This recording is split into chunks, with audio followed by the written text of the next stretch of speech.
বইতে করব। ওই দেখো জঙ্গলে শুয়ে আছে নবীর দিওয়ানা, বাঘ বলে আমি তোমায় যে খাবো না, কেন না তুমি যে দিওয়ানা, দিওয়ানা নবীজির দিওয়ানা।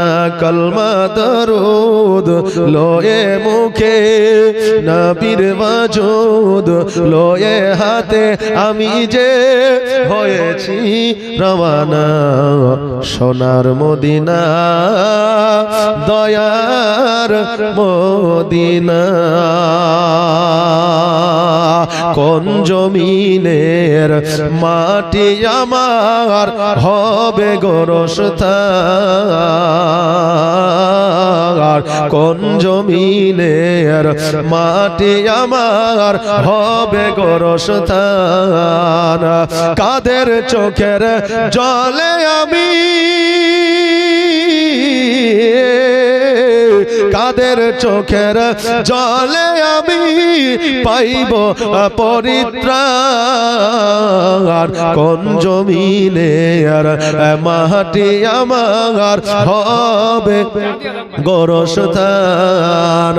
কার কাঁধে চড়ে আমি কবর দেশে যাব, জানি না কার মোনা যাতে খোদার রহম পাবো। কার কাঁধে চড়ে আমি কবর দেশে যাব, জানি না কার মোনা যাতে খোদার রহম পাবো। কার কারণে করবে ক্ষমা, কার কারণে করবে ক্ষমা আল্লাহ মেহেরবান। কোন জমিনের মাটি আমার হবে গোরস্থান। এই দেখেন মায়েদের দিক থেকে অনেক টাকা এসছে।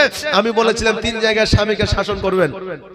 এক, যদি আপনার স্বামী স্ত্রী থাকা সত্ত্বেও পরনারীর সঙ্গে কথা বলে গল্প করে, যদি খারাপ নিয়াতে মানে পরকীয়ায় যদি লিপ্ত হয়ে যায়, তাহলে আপনার স্বামীকে আপনি শাসন করতে পারবেন।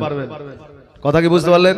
দ্বিতীয়, যদি আপনার স্বামী যদি মদ খায়, গাঁজা খায়, তাড়ি খায়, এই দ্বিতীয় জায়গাতে আপনি শাসন করতে পারবেন। তৃতীয়, আপনার স্বামী উপার্জন করে আপনার হাতে যদি টাকা না দেয়, তো এই 3 জায়গাতে আপনি শাসন করতে পারবেন। বোঝা গেল? এই দেখেন বক্তা চলে এসছে।